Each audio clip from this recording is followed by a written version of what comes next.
vídeo é super especial. Eu estou aqui com a Michele Álvares, ela é a nossa convidada de hoje, é nutricionista e vai falar pra gente um pouquinho sobre a nutrição em relação aos transtornos do neurodesenvolvimento, a importância da nutrição nesse aspecto. Ela é nutricionista clínica, né, Michele? Especialista em nutrição clínica e pesquisadora sobre os transtornos do neurodesenvolvimento, principalmente na área do autismo e do TDAH. Seja bem-vinda, viu, Michele? Muito obrigada, Priscila. Então, a minha primeira pergunta é a seguinte. Você, como especialista em nutrição clínica, qual é a área que abrange essa especialidade, né? Então, Priscila, a área clínica, ela abrange inúmeras situações. Dentre elas, a gente vai tratar as patologias que as pessoas apresentam no consultório, adequando a dieta de acordo com a pessoa. Por exemplo, a pessoa chega com a pressão alta, então a gente tem que adequar a dieta de acordo com aquela patologia apresentada, com aquele problema de saúde apresentado. E a nutrição clínica também serve para evitar determinadas doenças. Por exemplo, a pessoa está com sobrepeso, mas todos os exames laboratoriais estão ok, estão certos, então a gente vai colocar o peso adequado, vai adequar as calorias para que a pessoa leve uma vida saudável. Então a especialização está voltada para essa área. Então, Michele, existe alguma relação entre alimentação e o autismo? Priscila, está tudo correlacionado. É claro que cada autista é único, eu não posso pegar uma alimentação para um autista e aplicar ela para o outro também. O diagnóstico deles vão ser totalmente diferentes. E o que eu vou falar com vocês são dados literários, né? Vou dar um exemplo de um defeito no metabolismo que muitos autistas têm. Um desses efeitos é a falha em eliminar substâncias tóxicas. E essas substâncias não eliminadas da maneira que deve, ela acumula no organismo. Aí você vai me perguntar, tá, mas o que isso está relacionado com a alimentação? Eu vou chegar lá. O fígado, ele é responsável por eliminar essas substâncias tóxicas. Não tendo esse trabalho efetivo no organismo do autista, ele acumula no fígado. Então começa a gerar diversos sintomas de acordo com o grau deste acúmulo. Por exemplo, disfunção no intestino, a criança fica mais agitada, irritada, alimentos gordurosos, ela começa a ter resistência, porque o fígado não está metabolizando direito os metais pesados, quanto mais alimentos gordurosos. Então, assim, uma cascata vai puxando uma outra situação e tudo isso a gente tem que avaliar direitinho. Uma outra situação também que essas substâncias tóxicas causam é o acúmulo no cérebro. E isso pode dificultar demais a atenção da criança e aumentar a hiperatividade. Aí a criança está hiperativa, está pulando, está fazendo toda aquela situação e a mãe às vezes não entende que é o metal pesado. Quer um exemplo? Sim, Mercúrio. por favor. O mercúrio está ligado a várias vacinas, tem, e alguns suplementos alimentares. Então a mãe não sabendo dá um suplemento para a criança que tem mercúrio. O mercúrio inibe o zinco, então pode gerar uma deficiência de zinco no organismo da criança. O zinco, ele está inserido em mais de 300 enzimas do nosso organismo. Nossa Deus.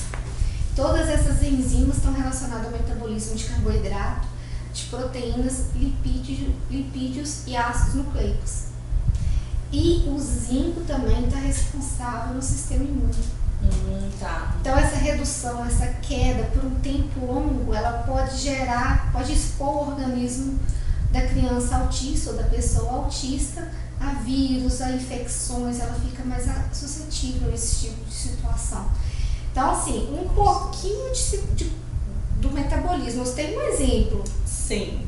Que não trabalha de maneira adequada para eliminar essas substâncias, que ele é mais sensível, igual às vezes nosso organismo consegue eliminar, dele às vezes não. Entendi. Então, isso vai acarretar N fatores. É um trabalho assim bem demorado, não é um diagnóstico que é realizado de um dia para o outro.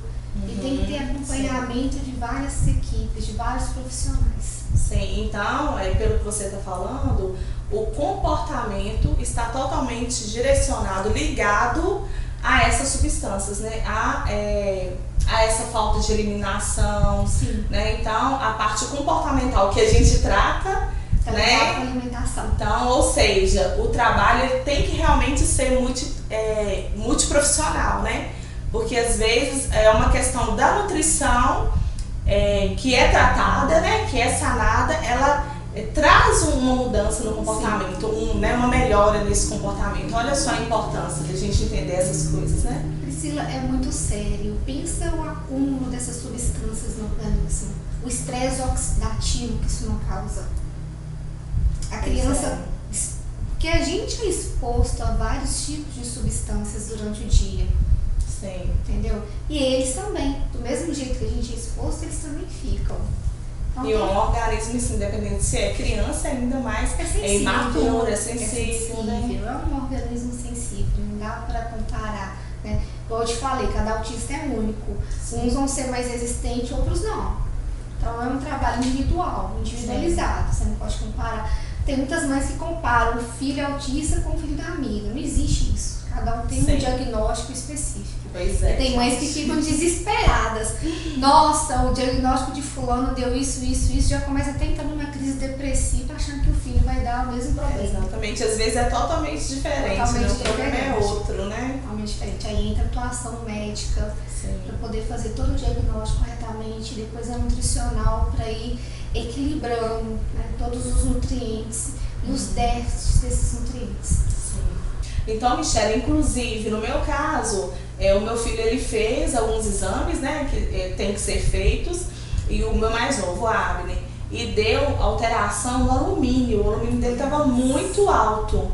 Então, o que eu tive que fazer? Eu tive que modificar toda a questão de panela, por exemplo. Eu tive que comprar panelas inox.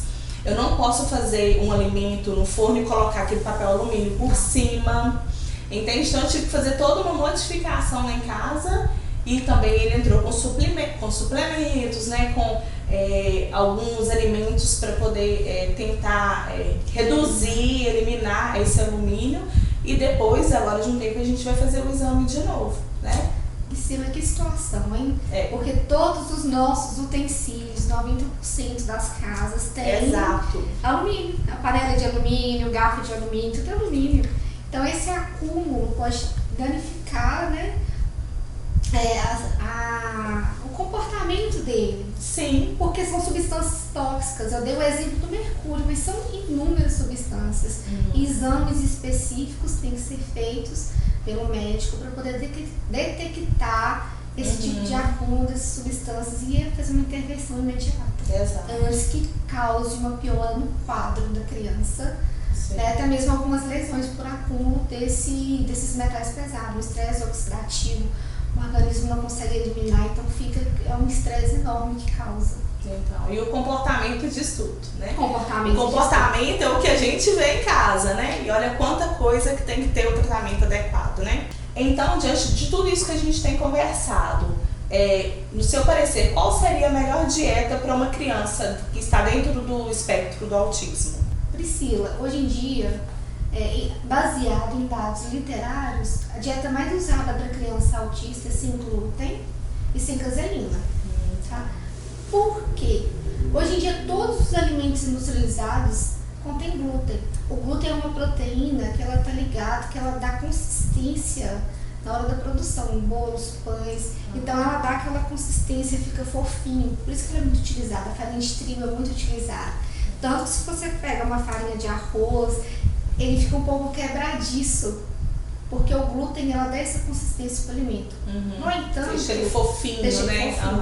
No entanto, hoje em dia a quantidade de glúten que se usa nos alimentos é altíssimo. Antigamente não tinha, mas hoje tem. Tanto que pessoas assim que têm não são intolerantes e nem são alérgicas ao glúten, estão aderindo à dieta sem glúten. Tá? E o organismo do autista, por ele ser sensível, ele acaba tendo uma intolerância ao glúten, a essa proteína. Começa a desandar o intestino, aí começa a dar irritabilidade na criança. A caseína, ela é muito interessante, porque ela é uma proteína do leite. Sim. A caseína, alguns estudos demonstraram que ela é inflamatória, ela é um nutriente inflamatório, né? E em excesso, eu vou explicar, mas quem que vai ingerir caseína em excesso? Tem gente que ingere. Em excesso foi associada a alguns tipos de câncer. Nossa, Sim. Então, pensa, o organismo da criança autista, ela já tem uma falha metabólica. A caseína, ela demora muito para ser digerida. A quebra dela é muito lenta. Então, além dela ser inflamatória no organismo da criança autista, ela pode desencadear vários fatores. O sistema imune, o organismo pode começar a não reconhecer a caseína, começa a dar diarreia na criança. Os sintomas, então, gente. Então, assim, é muito sério. Sim. É muito sério. E o público que mais ingere caseína são pessoas praticantes de academia. Sim. Porque como ela tem uma digestão lenta, para evitar o catabolismo, eles ingerem ela para ela digerir degradativamente e evitar a perda de massa magra.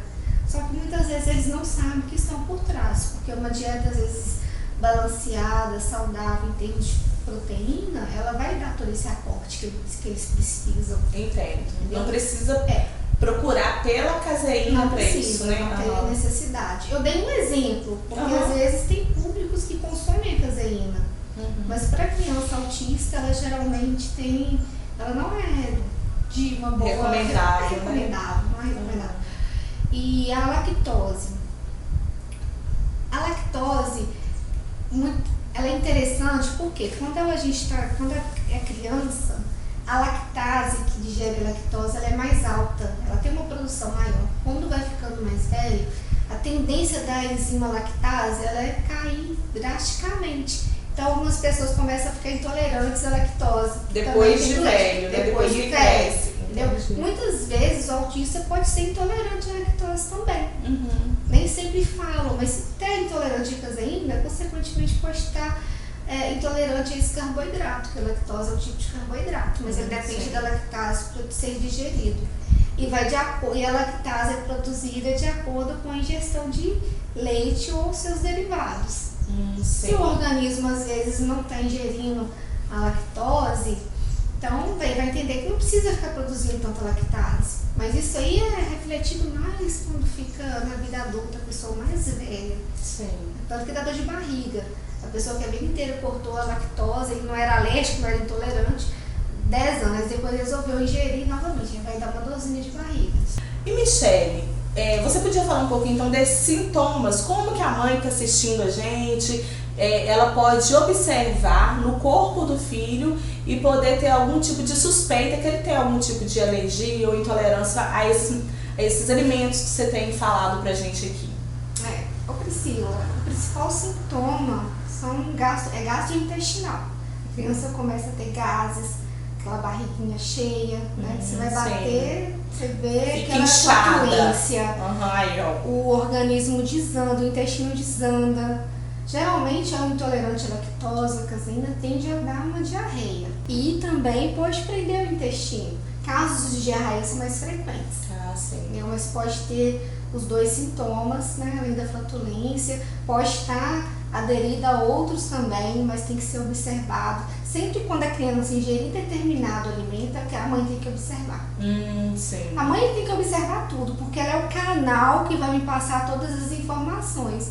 Olha, porque não precisa ser só a lactose, a caseína. Às vezes ele pode ingerir algum alimento que está fazendo ele mal. Então, a cada alimento novo que for introduzido... A mãe tem que observar. Olha só, mamãe, olha a nossa missão.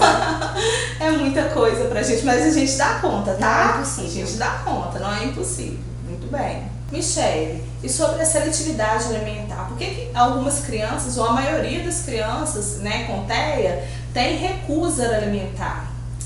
Priscila, esse é um texto assim muito complexo. Porque o autista, às vezes, é diagnosticado com 3 anos de idade, nessa faixa etária. A mãe já introduziu os alimentos que são cotidianos da família. Porque até então ela não sabia. Sim. Até para um adulto, ele mudar a alimentação, os hábitos alimentares é difícil. Verdade. Para uma criança que tem a parte sensorial mais aguçada, é muito complicado. Vou te falar ainda alguns motivos, né? Mas eu tô querendo levar a entender que desde criança ela já está introduzida aqueles alimentos. Sim. E ela já tem preferência por determinados alimentos. Então, quando a mãe descobre, ela fica perdida. Verdade, né, mães? Ela fica completamente perdida. E agora? Uhum. E você vai tentar tirar aqueles alimentos, não dá muito bem.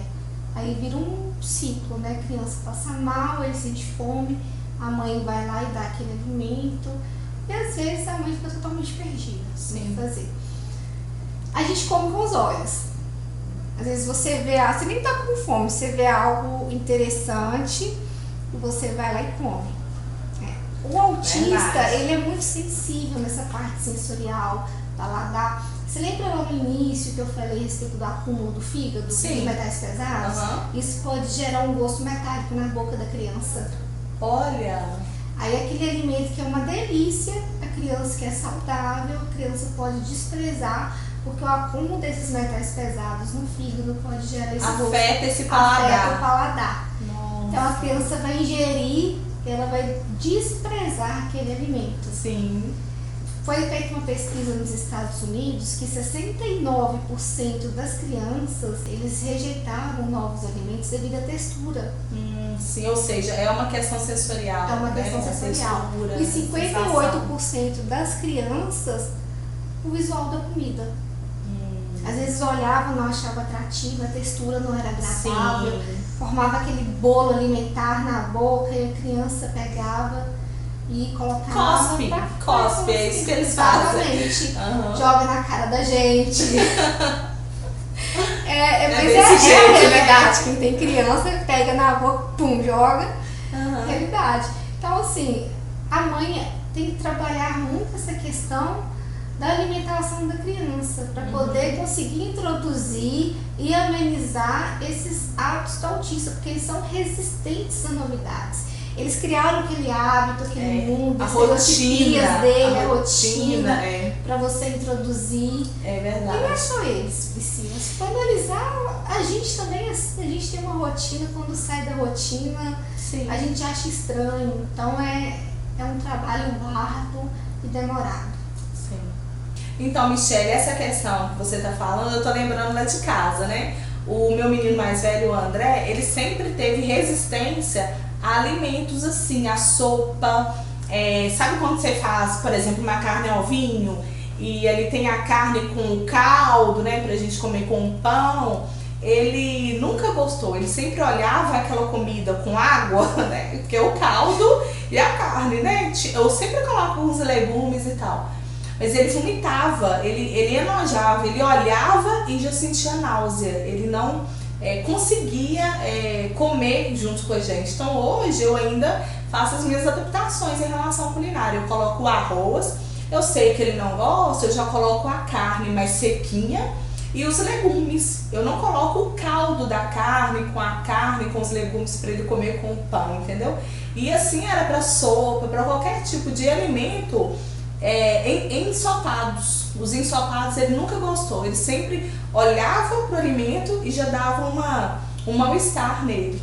A gente tem que tomar cuidado para não achar que a criança está fazendo manha. Sim. Porque o autista, ele tem ele é sensível. É uma característica dele, né? É uma característica. Então você não pode pensar, meu filho não come porque ele é fresco.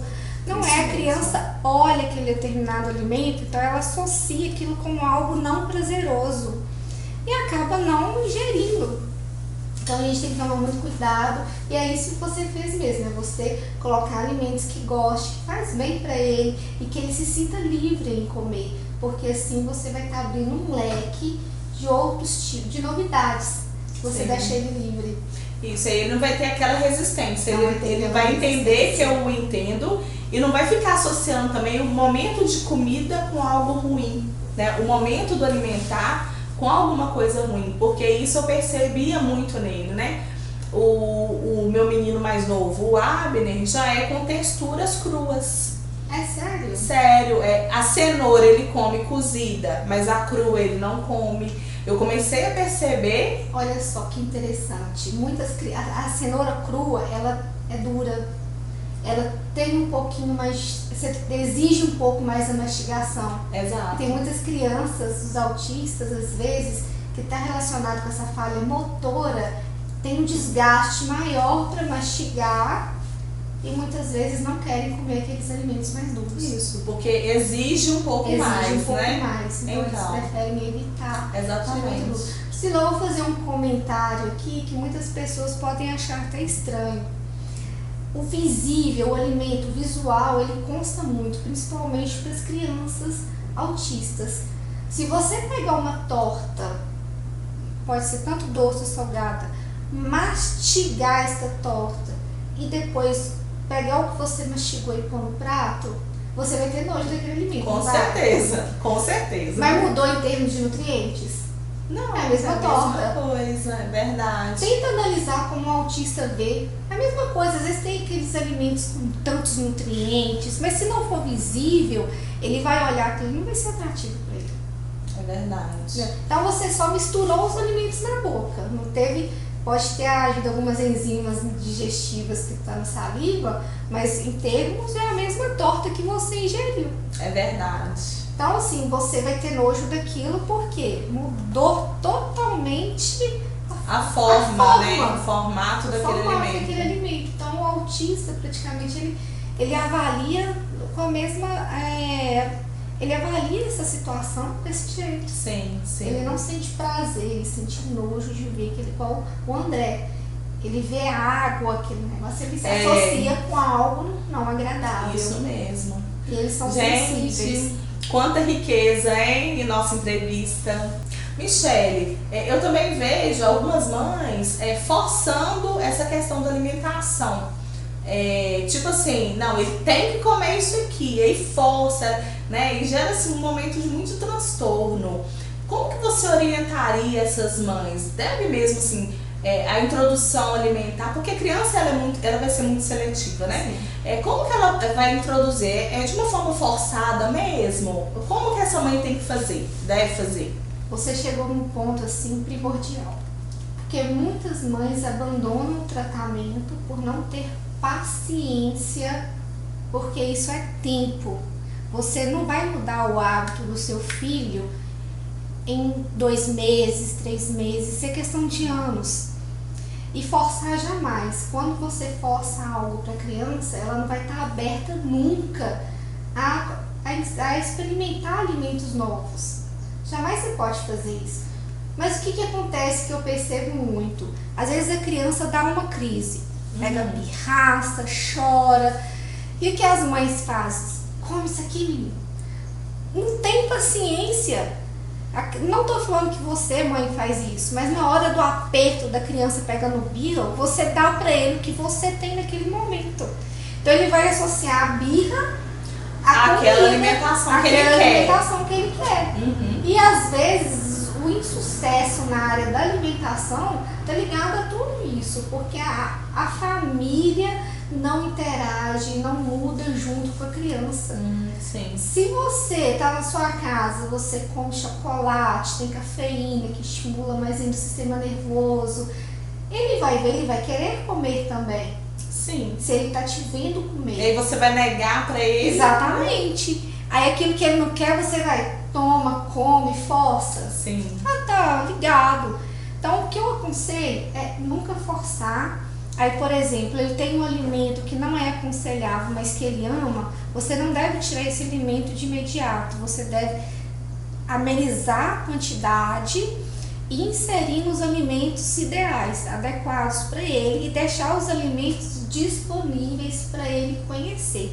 Colocar no prato, deixar na mesa como não quer nada, ir lá e comer ele vai ver você comendo, ele vai comer. E mesmo se ele não aceitar de início, você deve sempre deixar à vista aquele alimento. É claro que visivelmente atrativo, né? Você pode fazer carinhas, você pode fazer formato de bichinhos, você pode estar colocar o seu filho para poder fazer a comida junto. Olha que legal, vamos pegar o tomate, vamos lavar o tomate, vamos pegar as verduras. Isso tudo vai mudar a concepção e vai deixar ele aberto a novas experiências alimentares. E muitas mães, às vezes, pela falta de tempo também, né, Priscila? A vida é tão corrida hoje em dia. Não tem tempo. Às vezes a mãe chega cansada, o pai chega cansado, a criança está naquele surto naquele dia.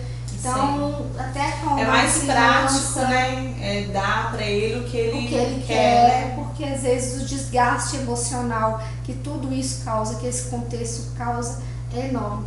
Só você, né, passa por isso, e outras mães também passam. Realmente, essas mães, esses familiares, os pais também, eles precisam de um cuidado. Sim, é porque verdade. o desgaste que eles têm com esses filhos, às vezes falta de informação, não sabe qual profissional buscar, quem buscar, fica muito perdido nisso tudo. Verdade. E a família tem que entender que ela tem que mudar junto, tem que estabelecer horários fixos, horário 8 horas, o horário de tomar café da manhã, o horário do almoço. E evitar beliscar fora desses horários, né? Porque senão a criança não vai ter fome no horário que deve ter. Verdade. Evitar tablets, celulares no horário das refeições. Nossa, essa é uma dica também. Porque às vezes também isso acontece muito. Porque às vezes o menino nem tá vendo o que ele tá comendo, mas às vezes a mãe quer, por exemplo, que ele coma um legume. E aí coloca ele na frente do tablet. Mas ele nem vê pro legume, né? Ele tá olhando o tablet. Mas, Priscila, essa questão do tablet não é a minha área, mas é uma pesquisa que às vezes a gente lê muito, estuda, ela inibe um pouco a produção de melatonina no organismo. Sim. Isso está ligado ao sono. Então, tudo hoje é voltado à tecnologia. É verdade. E se o filho seu está acostumado a ficar em celular, televisão, tablet, e é cômodo, não é, Priscila? A criança chora, vem cá, vamos assistir um desenho. Pega lá o joguinho, a criança fica lá no joguinho, tá distraindo. Os pais às vezes têm que fazer outras coisas a não ser olhar os filhos, cuidar da casa, trabalho. Então, é um atrativo que dá para a criança e tudo isso tem que ser reavaliado, né? Então, é um trabalho em conjunto, não é um trabalho só com a criança, tem que ser um trabalho com a família inteira. E não é somente 2 meses, 3 meses que você vai alcançar esse sucesso da alimentação. Nós não alcançamos com esse tempo. Tem que ter o hábito alimentar, tem que ser criado dia após dia e para a vida inteira. Não é só para eliminar aquele problema. A pessoa emagreceu, emagreci, vou comer tudo que eu quero. Aí engorda de novo, fala, foi no nutricionista, não resolveu o problema não. Então, é verdade. É um hábito, né? É um estilo de vida. É um estilo de vida. É isso mesmo, como você disse tudo. É um estilo de vida. Então, essas mães têm que prestar atenção, os pais também. Eu tô falando mais de mãe, mas os pais também, tá, gente? Então, elas têm que prestar atenção em todo o contexto familiar, para poder amenizar mesmo todo esse desgaste que o espectro autista, né, que a criança traz. E nunca forçar, então, Nunca né? forçar. Nunca de forçar, maneira nenhuma. gente. Ok. Então, agora, Michele, fala pra gente... dá algumas dicas pra gente como as mães elas podem ajudar os filhos a introduzirem esses alimentos, né? Como que a gente deve proceder com tudo isso? Essa é uma excelente pergunta, Priscila. Eu pontuei até algumas situações que são corriqueiras, né? Eu vou falar elas aqui agora, tá? O primeiro ponto é nunca forçar, mas oferecer. Deixe os alimentos à vista. Coloca o prato da criança, um prato colorido, para ela ir se familiarizando com as cores, texturas diferentes, cheios. Um motivo da dificuldade das crianças é o cheiro, o odor forte, né? Elas não gostam e acabam excluindo. Mas se ela se familiarizar, todo dia aquele nutriente está lá de formas diferentes, uma hora ela vai aceitar, ela vai pegar. Então sempre deixe disponível no prato da criança. O segundo ponto, se a criança aceitar aquele alimento, ótimo, aí nós vamos colocar outros. Aí acrescentando. E vamos acrescentando. Por exemplo, vamos pôr um alimento diferente. Aí a criança aceitou, opa, ótimo, então a gente vai mudar para outra agora. E no mesmo processo, sempre deixa disponível os alimentos. Oferecendo. Exatamente, deixando lá para ela ter autonomia. Joia. Pra ela pegar. Joia. E uma dica interessante que para diminuir um pouco essa sensação, esse odor forte que o autista sente, é dar os alimentos mais frios. Os alimentos quentes geralmente cheiram mais fortes. Cheiram mais, é verdade. Se fazer um frango, às vezes, o cheiro vem exatamente. O café feito na hora, você sente aquele cheiro de café pronto, né? É verdade. Depois vem exalando. É uma dica, porque tem crianças às vezes que pode não gostar do alimento frio. Então vai de característica da criança. O terceiro ponto, incentive a independência. A criança tem que ter autonomia. E como que eu vou incentivar? Desde os alimentos, para ela chegar, para ela pegar, para ela sentir a textura, sentir o gosto. E com o tempo, ela vai decidir se ela vai ingerir aquele alimento ou não. Ou seja, deixar a criança descobrir. Ter a curiosidade, aguçar essa curiosidade. Pegar mesmo, às vezes, no alimento, deixar a criança sentir aquele alimento. Isso é muito importante, Michele, só te cortando. Porque às vezes, a criança... Eu percebo muito isso. Quando eu quero introduzir uma atividade diferente no consultório e tal, eu não fico assim, vamos, olha que legal, vamos fazer e tal, não. Eu só coloco, ofereço, entende? Porque fica parecendo assim que quando a gente está insistindo, a gente fica forçando e eles são muito resistentes ao novo. Então, para eu introduzir algo que é novo, eu vou com muita delicadeza só oferecendo. Então isso também se adequa aos alimentos. Exatamente.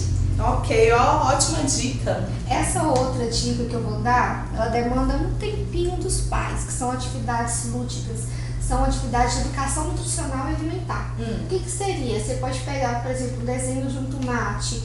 Qual cor que é o tomate? É vermelho. Ele é o que? É uma fruta. E você vai associando aquilo com o alimento para a criança entender, familiarizar com aquele alimento. E você pode fazer várias brincadeiras. Sim. Pegar joguinhos também. Qual que é esse? Qual que é esse? É banana. É a banana? Ela é gostosa? Que delícia! Então, sempre estimular a criança. Ela precisa conhecer o alimento. Ela conhecendo o alimento, ela vai entender. Isso é um alimento. Isso tem a textura tal, ela vai associar. Um outro ponto interessante é convide a criança para participar das atividades da cozinha. Às vezes, se a mãe está lá fazendo um bolo, por exemplo, vamos amassar o bolo? Aí a criança vai lá, amassa o bolo, que é legal, sempre estimular, sempre elogiar a criança. Nossa, olha o bolo que você fez, está crescendo. Ficou uma delícia, vamos provar. Vai lavar uma verdura, vai lavar uma frutinha, coloca ela para fazer esses tipos de trabalho, para ela ter interesse na alimentação, isso é muito importante também. O próximo ponto, isso que é legal, Priscila. Você pode fazer uma mini horta na sua casa. Nossa, meu sonho. Eu sei que muitas pessoas não têm espaço, mas pode pegar umas canaletinhas, fazer mesmo, colocar uns temperos, salsinhas, cebolinhas, Eu tô pra fazer isso tem tanto tempo, mas eu preciso organizar minha área direitinho, mas eu quero muito fazer. Então é bacana fazer isso. Excelente, colocar o seu filho pra mexer na terra, aí chegar lá e chegar lá e ele vai pegar aquele tempero, aquele condimento que você colocou. Olha, vamos fazer para preparação? Puxa, ele vai pegar lá, não pode destruir tudo. Mas ele vai puxar, vai lavar, vamos pôr na comida. Isso vai estimular. Isso é muito interessante. Serve não só para as crianças com espectro autista, serve para todas. É só um trabalho de educação nutricional que pode ser feito em casa. E é muito interessante. E para finalizar, é algo que eu coloquei aqui e que eu vou frisar, tá? É o uso de eletrônicos. Ele tira completamente a motivação da criança em focar em outros assuntos, né? E o interessante é você deixar tempos específicos. Olha, à noite você vai poder fazer isso, que ele vai entender que naquele horário ele vai poder fazer isso. Sim. E ele vai ficar mais tranquilo, ele vai ficar mais... Ele vai ter horários definidos, né? Então agora é horário, eu devo ver meu desenho. Né? Porque a criança também, que ela é solta, ela não cria hábitos. E ela acaba se tornando um adulto sem hábitos também. tem compromisso com as coisas. Então isso é interessante até mesmo para moldar o adulto de amanhã. Então, Michele, diante de tudo isso que a gente está conversando hoje, eu fico na reflexão da importância do tratamento nutricional para a criança, né, para a família, né, dessa orientação nutricional para a família que tem uma criança com autismo. E além disso, eu fico pensando na importância do diagnóstico precoce. O diagnóstico precoce é tudo. Porque o que acontece? Você só consegue ter um tratamento, você só consegue dar esse tratamento para essa criança, entender o que está acontecendo, se você tem um diagnóstico, não é verdade? Então, às vezes, as crianças que ela tem um diagnóstico, que na verdade é o nosso sonho, né? Já tem uma lei que fala da importância do diagnóstico precoce até os 3 anos de idade, e a partir daí a gente já entra com as intervenções, né? Com o tratamento. Então, para uma mãe, primeiro entender que essa criança ela pode estar dentro do espectro, que existe alguma coisa, né, que está associada ali. E além disso, ainda fazer todo esse tratamento, esse trabalho nutricional, ela precisa de muito esclarecimento. Ela precisa de observar o filho, né? Tem que avaliar. Ai, meu filho não falou ainda. Então, né? esses atrasos. Então, vamos deixar um pouquinho mastigado para essas mães. Sim. O que elas precisam de observar? Sim. Então, vamos lá, mães. Olha, primeiro ponto. Eu sempre falo desse primeiro ponto, da importância, o contato visual. O contato visual é muito importante para você discriminar se existe algum atraso do neurodesenvolvimento ou não.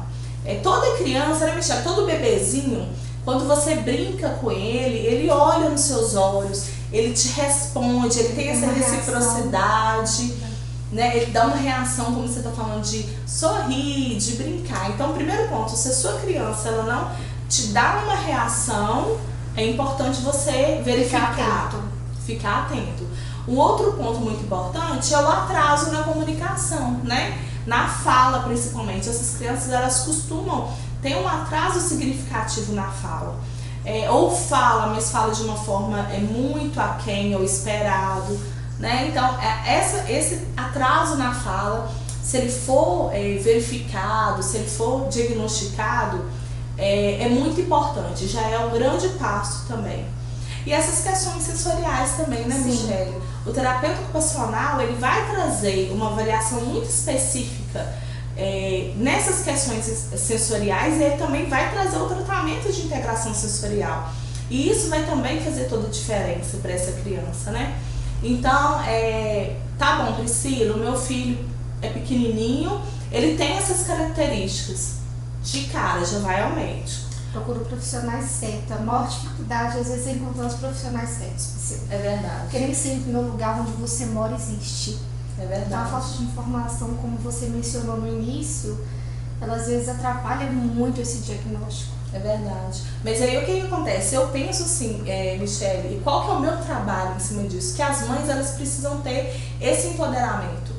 A mãe, né, essa pessoa que está me assistindo aí, ela precisa entender, essa informação, se chegar até a família, ela vai ajudar muito. Com certeza. Né? Esse tempo de espera pelo diagnóstico vai ser reduzido, né?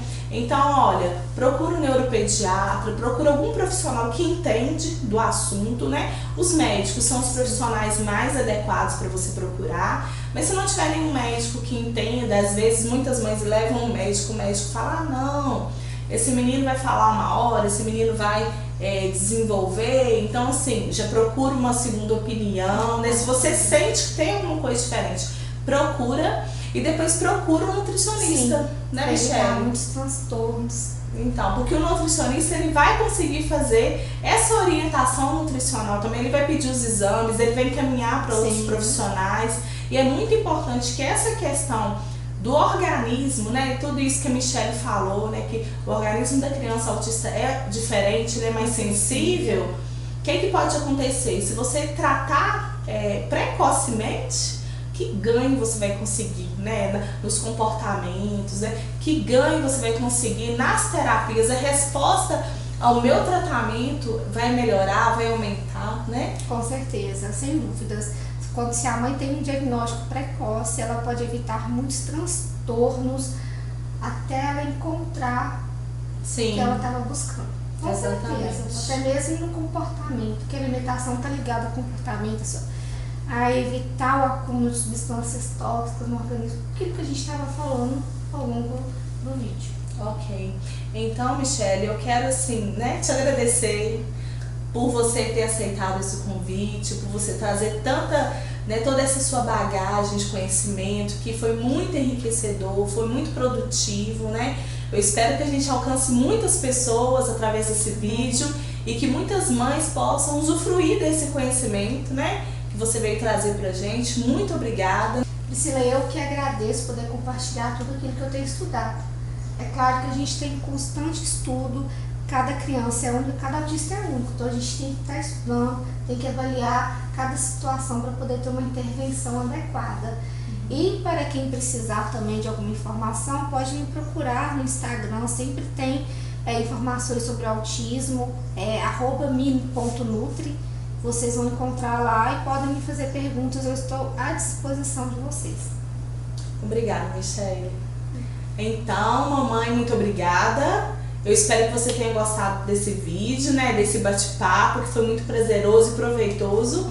E eu quero te incentivar agora a compartilhar esse vídeo, porque esse vídeo ele pode chegar a muitas pessoas, essas informações que são tão importantes, podem ajudar muitas e muitas e muitas outras famílias.